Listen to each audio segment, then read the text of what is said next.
Hello मेरे प्यारे दोस्तों, कैसे हो आप सभी? उम्मीद करता हूँ कि आप सभी बहुत अच्छे होंगे। दोस्तों, आज का जो हमारा स्टोरी है और जिसका टाइटल है द थीव रिजम्पशन, जिसका मीनिंग है चोर का पश्चाताप। आइए देखते हैं क्या इस स्टोरी के एक्सप्लेनेशन में।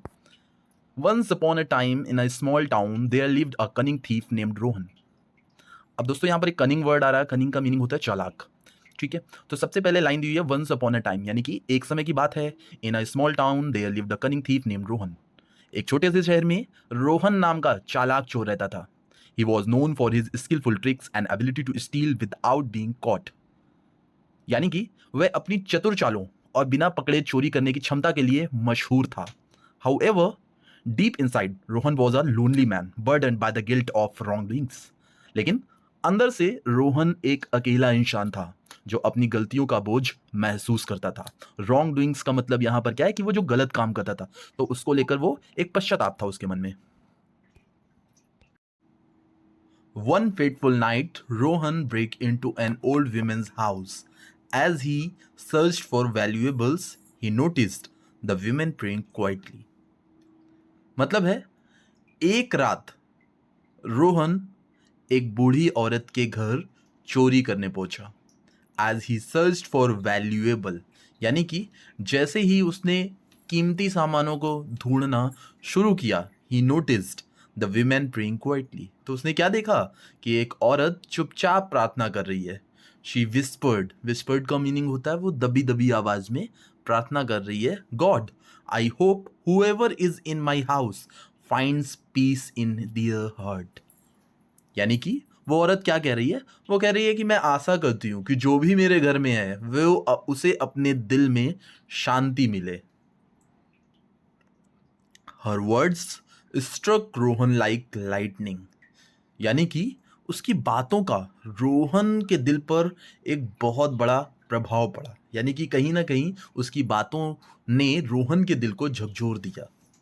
He felt ashamed of his action, यानी कि ऐसा सुनने के बाद उसे अपने कर्मों पर शर्म महसूस हुई। From that day on Rohan decided to change, यानी कि उस दिन के बाद रोहन ने अपने आप को बदलने का फैसला किया। He return to the old women the things he had stolen and apologised, यानी कि उसने बूढ़ी औरत को चोरी किया हुआ सामान वापस कर दिया और उससे माफी भी मांगी। She forgive him with a smile and saying it's never too late to start over, यानी कि उस औरत ने उसे मुस्कुराते हुए माफी दे दी और उसने कहा नई शुरुआत करने में कभी भी देरी नहीं होती है। Inspired by her kindness, Rohan visiting all the people he had wronged, यानी कि रोहन उसकी दयालुता से प्रेरित होकर, ठीक है, उन सभी लोगों से मिलने गया जिनके साथ उसने कभी ना कभी कुछ गलत किया। Returning their belongings and seeking forgiveness, यानी कि उसने क्या किया कि उसने उन सभी लोगों को उन सब का सामान लौटाया और उनसे माफी भी मांगी। Surprisingly most of them forgive him, यानी कि बड़े आश्चर्य की बात थी कि ज्यादातर लोगों ने उसे माफ कर दिया।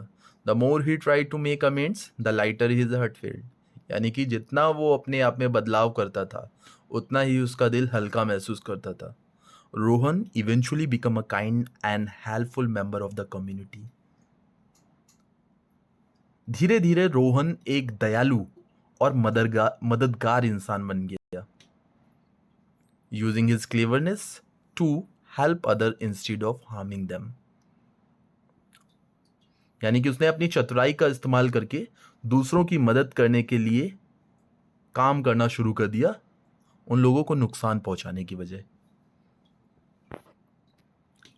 तो दोस्तों, अगर हम इस स्टोरी के मॉरल की बात करें तो मॉरल हमें देखने को मिलता है it is never too late to change and make things right. True redemption lied in acknowledge your mistakes and striving to be better. कहने का मतलब है कि बदलने और सही करने में कभी भी देर नहीं होती है। सच्चा पश्चाताप अपनी गलतियों को स्वीकार करना और बेहतर बनने की कोशिश में है। तो दोस्तों, कैसा लगा आज का हमारा आपको वीडियो? अच्छा लगा है तो आप हमारे चैनल को लाइक करें, शेयर करें, सब्सक्राइब करें, क्योंकि इस चैनल पे आपको ऐसे ही ट्रांसलेशन से रिलेटेड वीडियोज़ मिलते रहेंगे। बाकी अपने सजेशन आप कमेंट कर सकते हैं। Thank you very much.